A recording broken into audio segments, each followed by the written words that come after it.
honestly, I don't see what the fuss over Bilawal Zardari coming to India is all about. It means absolutely nothing. Window of opportunity for Pakistan is closing down on engaging India.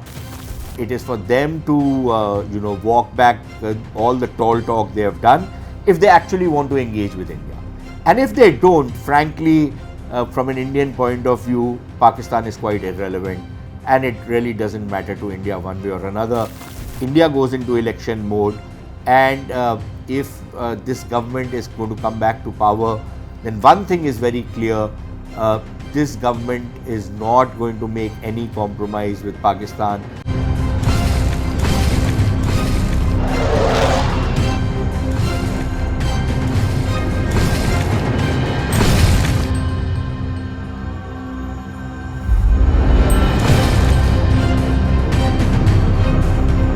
As we are speaking today, there's a kind of a media circus, a media frenzy going on because of the foreign ministers meeting in Goa, the SCO foreign ministers meeting in Goa. And the Indian media, as is its wont, is very excited about the fact that the Pakistani foreign minister Bilawal Bhutto Zardari is coming to India. And they're very excited about the fact that this is the first Pakistani foreign minister to come in maybe 12 years or so.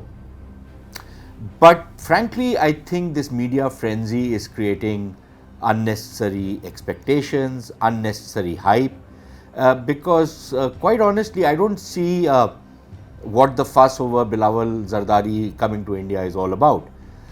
It means absolutely nothing, because unlike what the Pakistanis keep saying, that they give a lot of importance to SCO, and that is why Bilawal Bhutto Zardari is attending this meeting out here in Goa.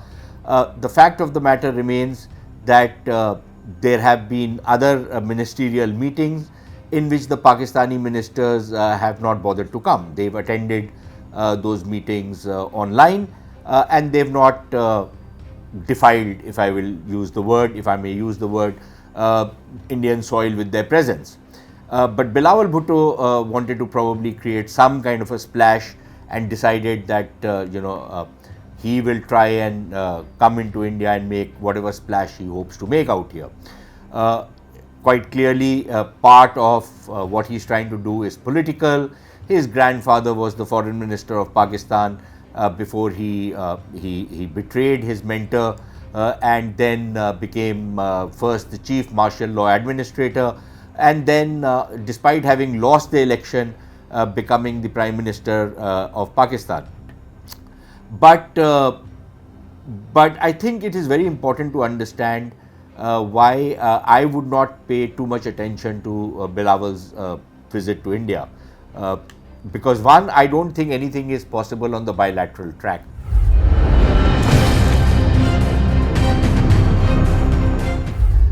And there is a very good reason for that, because I think there is a high degree of realism in the Indian establishment that there is no point or no purpose that will be served by engaging the foreign minister of a government which nobody knows how long it's there for.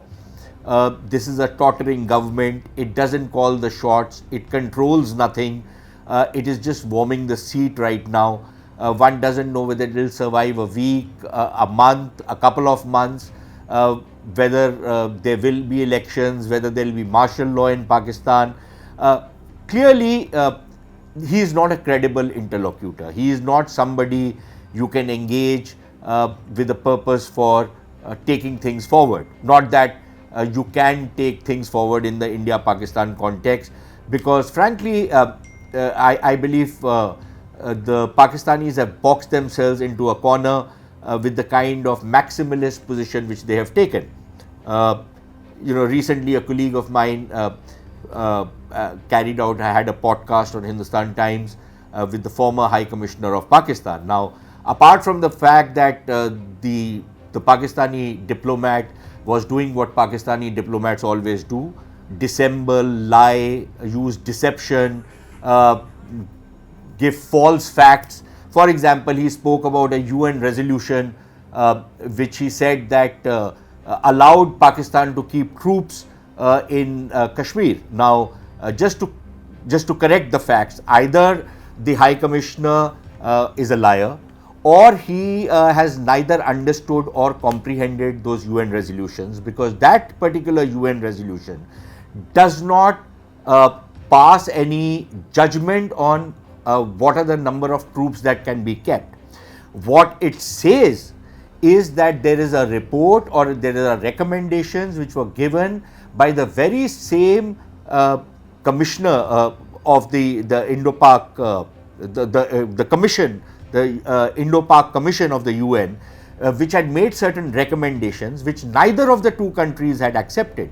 Now, one of the recommendations made by the commission was to keep a certain number of Pakistani soldiers on the Pakistani side of the line of control, and a certain number of Indian soldiers on the Indian line. But the resolution very clearly says that it urges both countries to enter into negotiations and decide the matter. The High Commissioner, however, was indulging in December when he said that this was a resolution that was passed. It was not passed, it was something which had to be negotiated between the two countries and then decided upon. But more importantly, not that I think anybody takes Abdul Basit seriously in Pakistan. He's a frustrated guy who was denied certain promotions which I don't think he ever deserved. But asides of that, what is important is that I don't think his word counts for much. But I think he does betray the mindset which operates in Pakistan, which is that India, if Dr. Jaishankar was to meet Bilawal Bhutto, it would enhance India's image. How? I think Dr. Jaishankar has much bigger fish to fry in Goa and elsewhere. He would probably be talking to the Chinese, the Russian, the Central Asians. So, where does Pakistan stack up in this entire framework? So, I don't think there is much diplomatic capital to be gained by seen to be engaging with Mr. Zardari.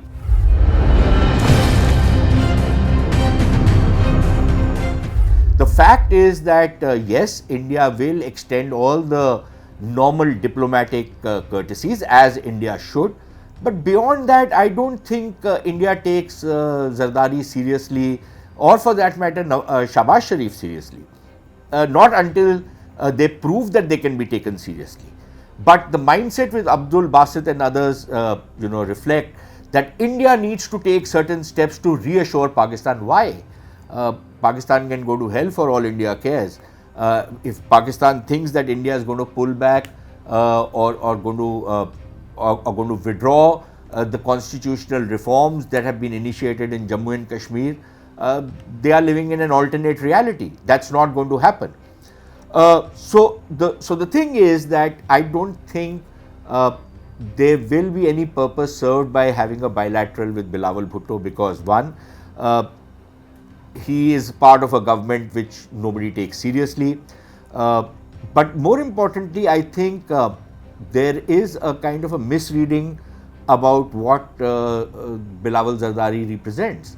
A lot of Indian journalists, and I don't know where they get this information from because it's all wrong, seem to think that his mother and his grandfather were peacemakers. His grandfather, Zulfikar Ali Bhutto, was incidentally the person who coined this 1,000-year war framework for Pakistan. He was a demagogue. He was a kind of a dictator who was finally, who went out because of the sins which he had committed while in government. But the fact is that he was not a peacemaker. He came to Shimla and he deceived the Indians. Why the Indians got deceived is another story, but he deceived the Indians and he got what he wanted and went back. He was dealt with a very poor hand, and to his credit, he played that hand very well. But to imagine that he was a peacemaker is the very antithesis of what a peacemaker is. His mother, Bilawal Zardari's mother, was also no peacemaker. And again, I don't know why people keep saying that Benazir Bhutto was this person who would have made peace between India and Pakistan. Very often people forget her speeches, her mad lunatic raves and rants on Kashmir in the early 90s, when she would be shrieking at the top of her voice about dismembering the then governor of Jammu and Kashmir, Mr. Jagmohan, chopping him up in pieces and stuff like that. Those blood-curdling calls which she used to make publicly. Later in the mid-90s, when she again became the Prime Minister of Pakistan, she is the person who closed down the Indian consulate in Karachi. Now, the Indian consulate in Karachi was important because a lot of people-to-people contacts went through the Indian consulate, because a lot of people from India who had migrated to Pakistan were settled in and around Karachi.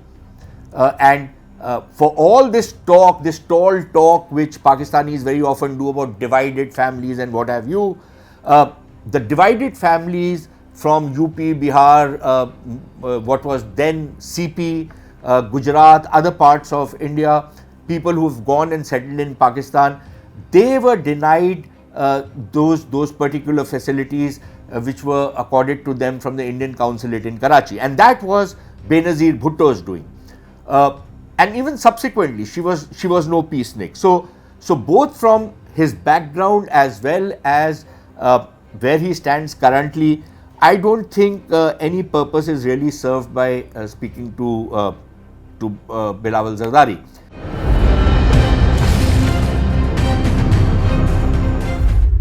I think what is important is also that we need to look at whether any purpose is going to be served by even engaging with the Pakistan army at this point in time. At a point in time when the Pakistan army is under siege from people like Imran Khan. Incidentally, Imran Khan and his party have also taken up cudgels against the visit of Bilawal Zardari.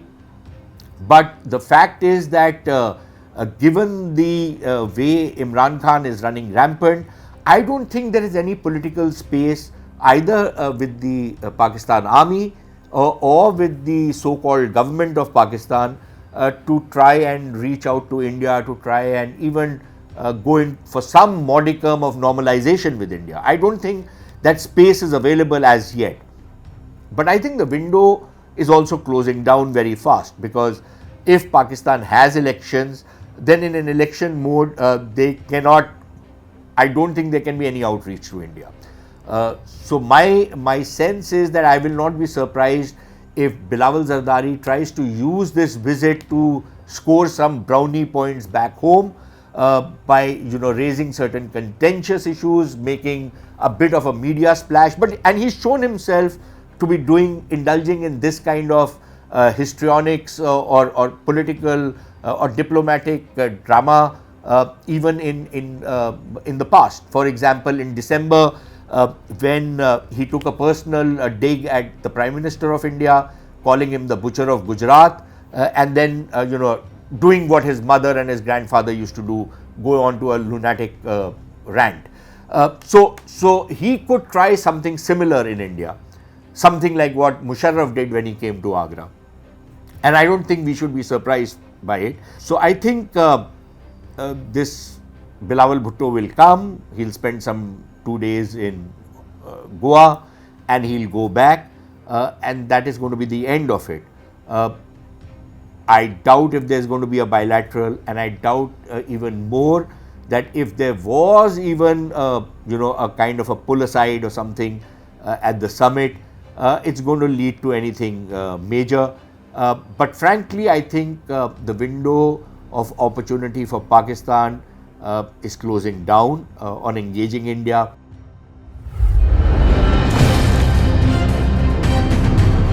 India and Pakistan, particularly India, has been very careful to not even be photographed shaking hands with any Pakistani leader.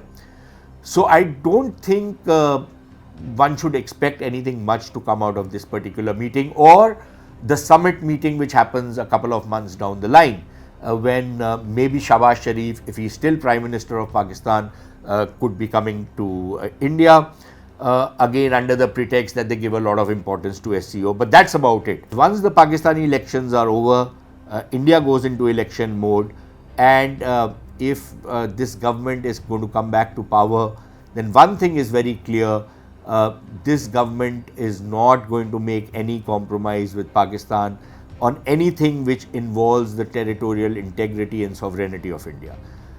So that is where matters stand. It is for the Pakistanis to climb down the high horse that they've climbed. It is for them to walk back all the tall talk they have done if they actually want to engage with India. And if they don't, frankly, from an Indian point of view, Pakistan is quite irrelevant, and it really doesn't matter to India one way or another whether there is some kind of a outreach or some kind of an engagement with Pakistan. That is where matters stand.